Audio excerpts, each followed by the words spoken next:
Sri Lanka Army, living legends. දෛවය පරදා ඉදිරියට යන කිරුළු නොපලන් හෙළ විරුවන්ගේ නිවසින් බැහැර නිවහන බලන්නයි අපි මේ යන්නේ.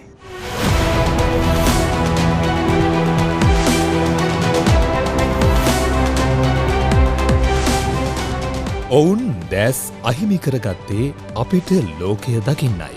දෑත් අහිමි කරගත්තේ අපේ ලෝකය ගිලිහී නොයන්නටයි. ඔවුන් ජීවිත අහිමි කරගත්තේ අපිට ජීවත්වීමේ නිදහස ලබා දෙන්නයි. වසර 30ක් පුරා පැවති යුද්ධය විජයග්‍රහණය කළ පෙරගමන්කරුවන් ඔවුන්.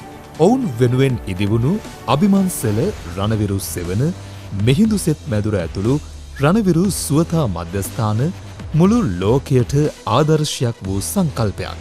ඒ මව්බිම වෙනුවෙන් දිවිපිදූ රණක්ෂිතයට පත් රණවිරුවන් හෝ ඔවුන්ගේ පවුල් කිසිදා තනි නොකරන පුළුල් වැඩපිළිවෙලක් මේ හරහා ක්‍රියාත්මක වීමයි. රණක්ෂිතයට පත් අභීත විරුවන් දිවි ඇතිතෙක් රැකබලා ගනිමින් ඔවුන් කායිකව මානසිකව හා අධ්‍යාත්මිකව ශක්තිමත් කරමින් මේ සිදු කරන්නා වූ මෙහෙවර ඔවුන්ට ඔවුන් ගැන මහත් අභිමානය දනවන්නක්. දෛවයට අභියෝග කරමින් රණක්ෂිත රණවිරුවන් අතින් නිමවෙන මේ නිර්මාණ ඊට කදිම නිදසුනක්. රණවිරු සුවතා මධ්‍යස්ථාන මගින් රණක්ෂිත රණවිරුවන් රැකබලා ගන්නවා සේම මව්බිම වෙනුවෙන් දිවි පූජා කළ රණවිරුවන්ගේ පවුල්වල සමාජිකයින් රණක්ෂිතයට පත් රණවිරුවන් ඇතුළු ඔවුන්ගේ පවුල්වල සමාජිකයින් වෙනුවෙනුත් විශ්‍රාමික රණවිරුවන් වෙනුවෙනුත් ශ්‍රී ලංකා යුද හමුදාව විවිධ සුබසාධන වැඩසටහන් රැසක් ක්‍රියාත්මක කරමින් සිටිනවා.